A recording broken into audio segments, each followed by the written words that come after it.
नमस्कार दोस्तों, आपका हमारे YouTube चैनल में स्वागत है। सभी दर्शकों को जय श्री कृष्णा। दोस्तों, कैसे हैं आप? उम्मीद है आप सब अच्छे होंगे। आइए आज का प्रसंग जानते हैं, आज की कहानी जानते हैं। आज की कहानी शनिदेव व्रत कथा है। उससे पहले अगर आप हमारे चैनल पर नए हैं तो प्लीज़ चैनल को सब्सक्राइब जरूर कर लीजिए और बेल आइकन को जरूर दबा लीजिए ताकि आप तक हमारे सारे नोटिफिकेशन पहुंच सके। दोस्तों, आपका एक भी सब्सक्राइब हमारे लिए बेहद मायने रखता है। आइए आज की ये ज्ञानवर्धक और प्रेरणादायक कहानी है जो शनिदेव की है। दोस्तों, अगर शनिदेव की साढ़े साथी या फिर ढैया किसी पर चल रहा है तो आप ये शनिदेव की कथा और व्रत जरूर करें ताकि आप साढ़े साथी और ढैया से के दुष्प्रभाव से बचे रहेंगे। दोस्तों, चलिए जानते हैं शनिवार व्रत की कथा और व्रत रखने से क्या लाभ है और जिसे पढ़ना बहुत ही शुभ फलदायी होता है। दोस्तों, एक बार की बात है, सभी नवग्रहों मंगल, चंद्र, बुध, बृहस्पति, सूर्य, शुक्र, शनि, राहु और केतु में झगड़ा हो गया कि इन सब में से कौन बड़ा है। सभी ग्रह आपस में लड़ाई करने लगे और कोई भी निर्णय नहीं हो पाया और वे देवराज इंद्र के पास इसका निर्णय करवाने के लिए पहुंच गए। देवराज इंद्र उन सब की बातें सुनकर बहुत घबरा गए और उन्होंने निर्णय करने में अपनी असमर्थता जता दी और कहने लगे, हे नवग्रहों, आपका न्याय करने में मैं असमर्थ हूँ। और इस समय धरती लोक पर राजा वीर विक्रमादित्य हैं, जो कि बहुत ही न्यायप्रिय राजा हैं। वे ही इस झगड़े का निर्णय कर सकते हैं कि आप सब में से कौन बड़ा है। सभी ग्रह एक साथ राजा वीर विक्रमादित्य के पास पहुंच गए और अपने झगड़े की सारी बात बता दी और साथ ही हम अपने निर्णय के लिए भी उनसे अनुरोध किया। राजा वीर विक्रमादित्य उनकी सारी बातें सुनकर बहुत चिंता से दुखी हुए, क्योंकि वे जानते थे कि जिस किसी को भी छोटा बताया गया वही ग्रह क्रोध कर उठेगा। तब राजा को एक उपाय सूझा। उन्होंने रजत, स्वर्ण, कांस्य, सीसा, पीतल, रांगा, जस्ता, अभ्रक और लोहों से 9 सिंहासन बनवा दिए और उन्हें इसी तरह लाइन से रखवा दिया। फिर उन सब में से निवेदन किया, आप सभी अपने अपने सिंहासन पर विराजमान हो जाइए। जो भी अंतिम सिंहासन पर बैठेगा वही सबसे छोटा होगा। के अनुसार लोहे का सिंहासन सबसे पीछे रखा हुआ था और बाद में होने के कारण शनिदेव सबसे बाद में बैठे तो वही सबसे छोटे कहलाए। शनिदेव को लगा कि राजा ने ऐसा जानबूझकर किया है और वह बहुत गुस्से में राजा से बोले, हे राजा, तू मुझे नहीं जानता। सूर्य एक राशि में 1 महीना, चंद्रमा 2 महीना 2 दिन, मंगल 1.5 महीना, बृहस्पति 13 महीने और बुध और शुक्र 1-1 महीने घूमते हैं, लेकिन मैं 2.5 से 7.5 साल तक घूमता हूँ। बड़े बड़ों का मैंने विनाश कर दिया है। श्री राम की 7.5 आई तो उन्हें भी वनवास हो गया। रावण की आई तो उसकी लंका को वानरों की सेना से हारना पड़ा। अब हे राजा वीर विक्रमादित्य, तुम भी सावधान हो जाओ। ऐसा कहकर क्रोधित होते हुए शनिदेव वहां से चले गए। तभी देवता भी खुश होकर वहां से चले गए। कुछ समय बाद राजा की 7:30 आ गई। तब शनिदेव घोड़ों के सौदागर बनकर राजा वीर विक्रमादित्य के पास आए। उनके साथ कई बढ़िया घोड़े थे। राजा ने यह समाचार सुनकर अपने अश्वपाल को अच्छे अच्छे घोड़े खरीदने की आज्ञा दे दी। उसने कई अच्छे अच्छे घोड़े खरीदे। वह सबसे उत्तम घोड़े को राजा की सवारी के लिए दे दिया। राजा जो ही उस घोड़े पर बैठा, वह घोड़ा एकदम सरपट वन की ओर भाग गया। भीषण वन में पहुंचकर वह घोड़ा अंतर्ध्यान हो गया। वन में वह राजा बहुत भूखा और प्यासा भटकता रहा। तब एक ग्वाले ने उसे पानी पिला दिया।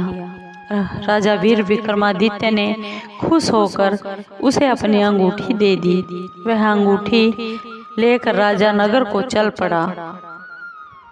देकर वह अंगूठी राजा उस ग्वाले को देकर नगर को चल पड़ा और वहां अपना नाम उज्जैन निवासी वीका बताया। वहां एक सेठ की दुकान थी। उस सेठ की दुकान में उसने जल पानी पिया और कुछ देर के लिए आराम भी किया। भाग्यवश उसी दिन सेठ की बहुत बिक्री हो गई। सेठ उसे खाना इत्यादि कराकर खुश होकर अपने साथ घर ले आया। वहां उसने देखा कि एक खूंटी पर हार टंगा हुआ है। जिस खूंटी पर हार टंगा हुआ था, वह खूंटी उस हार को निगल रही थी। थोड़ी देर में पूरा हार गायब हो गया। तब सेठ ने आने पर देखा कि हार खूंटी पर नहीं है, गायब है। सेठ ने समझा कि इसी वीका ने इस हार को चुराया है। उसने वीका को कोतवाल के पास पकड़वा दिया। फिर उस नगर के राजा ने वीका को भी चोर समझकर उसके हाथ और पैर कटवा दिए और नगर के बाहर फेंकवा दिया। वहां से एक तेल निकालने वाला वहां से जा रहा था, जिसे उसको वीका को देखकर बहुत दया आ गई और उसने वीका को अपनी गाड़ी पर बैठा लिया और वह अपनी जीभ से उन बैलों को हाँकने लगा। उस समय राजा के शनि दशा खत्म हो गई थी। बरसात की ऋतु आ गई। वर्षा ऋतु आने पर राजा मल्हार गाने लगा, जो कि वीका नाम से बताया था।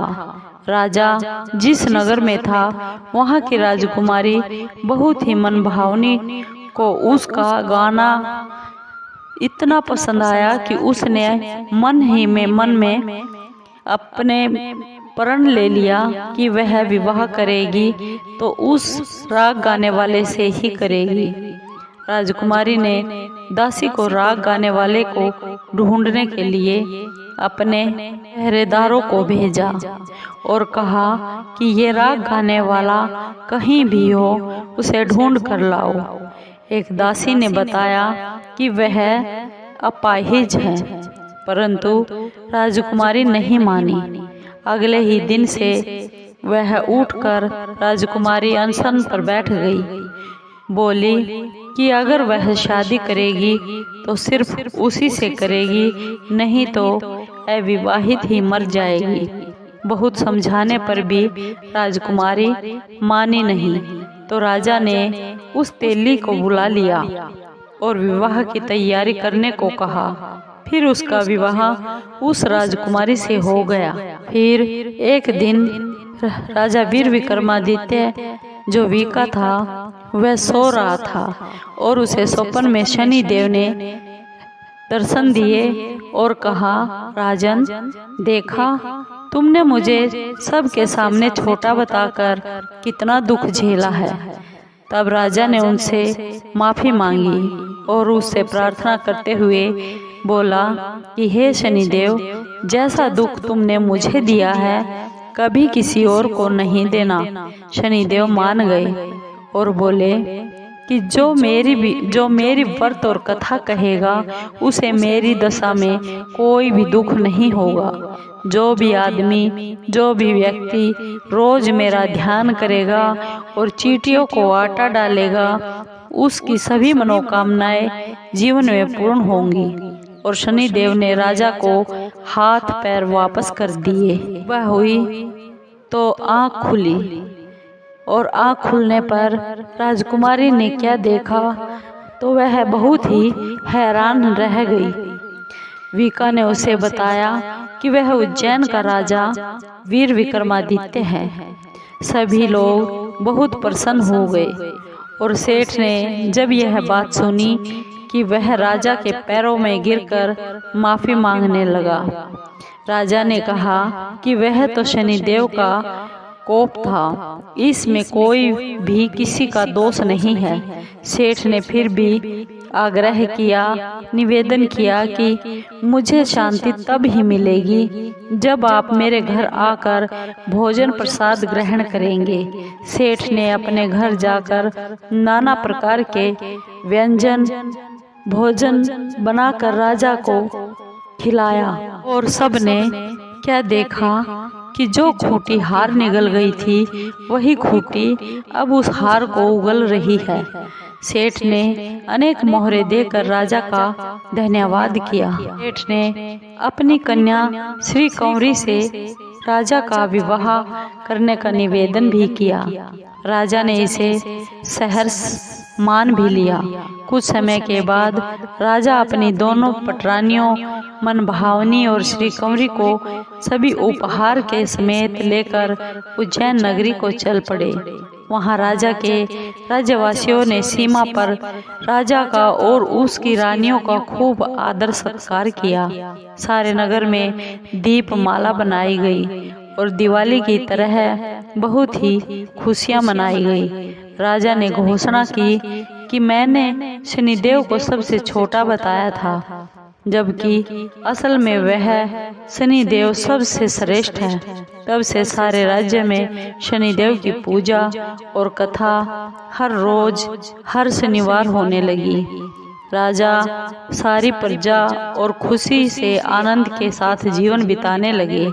जो भी कोई शनिदेव की इस कथा को सुनता है या फिर पढ़ता है उसके सभी दुख दूर हो जाते हैं। व्रत के दिन इस कथा को जरूर पढ़ना चाहिए। से आप साढ़े साथी और शनि के ढैये से मुक्ति पा सकते हैं, उसके दुखों से बाहर निकल सकते हैं। बोलो शनिदेव की जय। दोस्तों, आपको ये शनिदेव की कथा कैसी लगी?